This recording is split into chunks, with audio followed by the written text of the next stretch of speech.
কয়েকদিন আগেও যেখানে হাঁটাচলা করা গেছে সেখানে এখন এক মানুষ সমান পানি। স্মরণকালের সবচেয়ে ভয়াবহ বন্যার কবলে ফেনীর ফুলগাজী, ছাগলনাইয়া আর পরশুরাম উপজেলা। পানিবন্দী দিন কাটাচ্ছে 2 লক্ষাধিক মানুষ।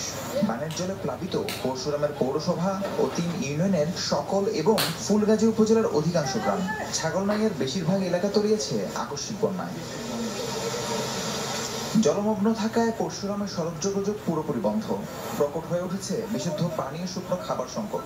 খোলা হয়েছে আশ্রয় কেন্দ্র। এর মধ্যে উদ্ধার কাজে যোগ দিয়েছে ফায়ার সার্ভিস, সেনাবাহিনী ও বিভিন্ন স্বেচ্ছাসেবী সংগঠন। কালকে রাত থেকে না খাওয়া দাওয়া আছে বা ঘুম আছে, কি একটা অবস্থা, অসুস্থ রোগী মানুষের কি গরু ছাগল হাঁস মুরগি নিয়ে অনেক কঠিন অবস্থা। ফুলগাজী ওইদিকে তো মানুষের কোনো যোগাযোগে পাওয়া যাচ্ছে না। আমাদের ওইদিকে ভয়াবহ অবস্থা। আমার মা বাবা আজকে দুধ আর আছে। আমার জন্মের ঘরে আমি টানা বৃষ্টিতে তলিয়েছে নোয়াখালীর 9 উপজেলার বেশ কিছু গ্রাম। বসতঘর, গ্রামীণ সড়ক ও শিক্ষা প্রতিষ্ঠানে পানি ঢুকে পড়ায় সীমাহীন ভোগান্তিতে স্থানীয়রা। জেলার সব প্রাথমিক, মাধ্যমিক এবং উচ্চ মাধ্যমিক বিদ্যালয় বন্ধ ঘোষণা করা হয়েছে। অনেক পানি, হাঁটতে পারতেছি না, সব ভিজে যাচ্ছে। আপনার বাড়ি ঘরে জল উঠে গেছে। বন্যাটা কিন্তু আমি অনেক অসুবিধা গাড়ি চালাতে মানে আর ওরা হানি বাড়ি ঘরে ঢুকেছে, ঘরে কিন্তু পানি ঢুকে গেছে। মাছ পানি কিছু নেই, সব আমাদের বাড়ি থেকে বাইরে দিয়েছে পানি।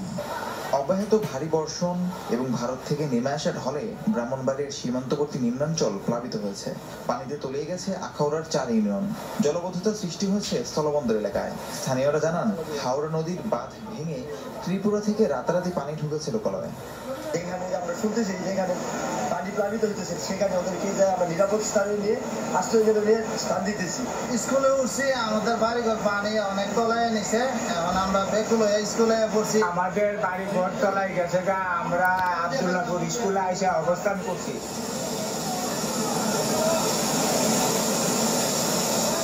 পূর্বাঞ্চলে ভারী বৃষ্টি ও ওজনের ঢলে বেড়েছে খোয়াই নদীর পানি।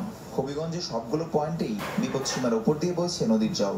মৌলভীবাজারের নদ নদীর পানিও বেড়েছে ওজনের ঢলে। মনু ও ধোলাই বইছে বিপদসীমার উপরে। দিনের মতো জলাবদ্ধ বন্দরনগরী। চন্দনাইশ, সাতকানিয়া, ফটিকছড়ি, মিরসরাই সহ বিভিন্ন উপজেলার বিস্তীর্ণ অঞ্চল প্লাবিত।